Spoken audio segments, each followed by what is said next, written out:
Yaakou salam alaikum. Wa alaykoum salam wa rahmatullahi wa barakatuh.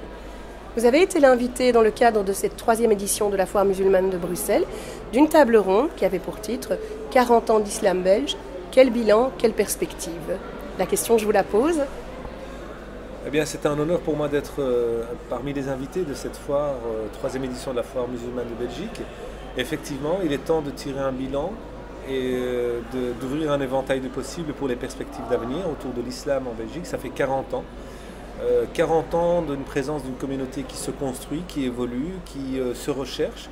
40 ans de présence de communautés musulmanes qui mènent un combat et de la résistance au quotidien face à de la stigmatisation, face à des manquements, face à une fragilité, face à une quête de sens. Mais en tout cas, après 40 ans, il faut saluer la mémoire de nos parents, de nos aïeux, de nos maîtres, nos imams qui nous ont précédés, qui nous ont formés. Que Dieu ait leur âme en paix. Il faut saluer la présence de nos parents qui sont venus déracinés.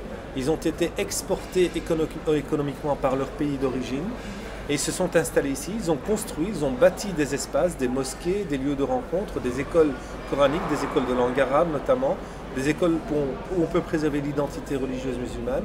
Après ces 40 ans, on a vu une nouvelle génération émerger. Une génération d'étudiantes et d'étudiants qui se sont formés dans les universités belges, qui ont acquis les outils d'une autonomie intellectuelle, une indépendance au niveau de l'esprit critique et qui sont aujourd'hui les acteurs principaux du tissu associatif et qui interrogent l'islam, qui se réapproprient les textes, ils interrogent l'islam de l'intérieur, ils interpellent la société et ils construisent la société de demain.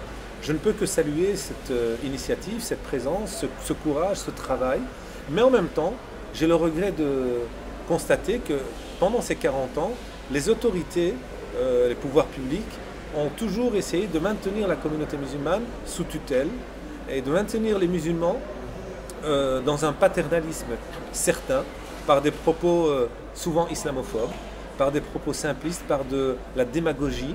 Et on voit que après 40 ans, les musulmans sont toujours sous le regard du suspect, de celui qui est un citoyen de complaisance, pas un citoyen avec lequel on construit la société de demain pour relever les défis de la défiguration de l'éthique, de l'échec de la cellule familiale, de l'explosion de la cellule familiale, l'échec scolaire, etc.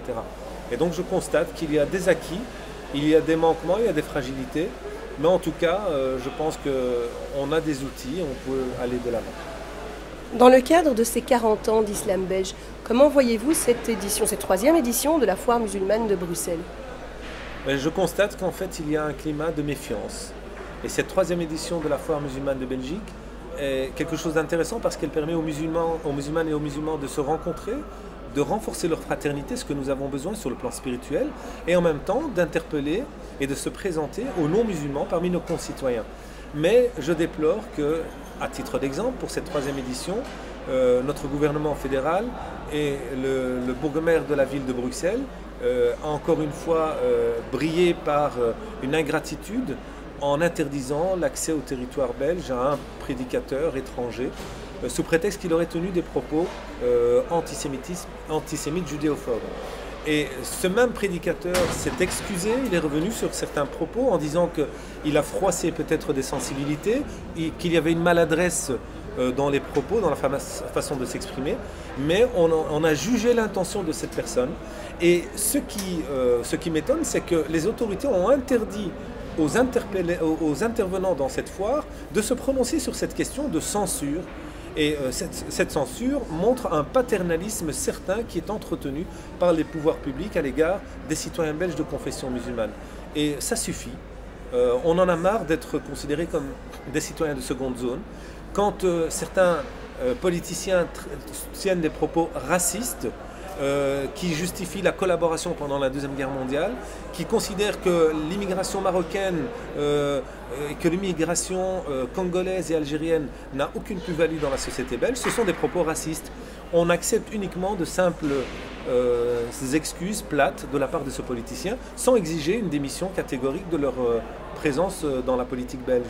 Mais ici, le lobby sioniste a fait son travail de démagogie, de populisme, et surtout de la part de quelqu'un qui était dans un parti populaire, quelqu'un qui n'hésite pas à s'afficher explicitement avec un extrémiste de l'extrême droite de la politique terroriste de l'État sioniste israélien, Lieberman en l'occurrence, et en même temps qui est en train de faire l'éloge de ceux qui entretiennent la colonisation en Palestine, dans les territoires violés, qui ne sont pas seulement occupés, mais ils sont violés.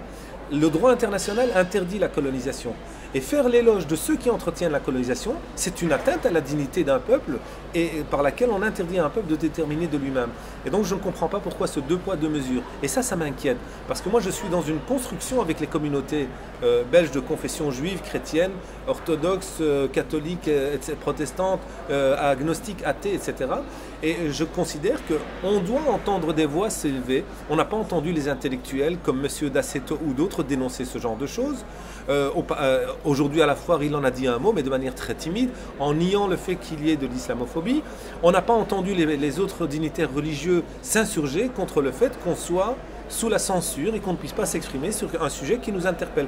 On peut ne pas partager les propos d'un prédicateur, on peut dire que des propos posent problème, mais de là à imposer de la censure à l'égard des musulmans et de la foire musulmane de Belgique, eh bien c'est deux poids, deux mesures. Et c'est une stigmatisation de la part de nos politiciens. Yacoub Mahi, barakallahu fik. Merci à vous, shukran. Salam alaikum.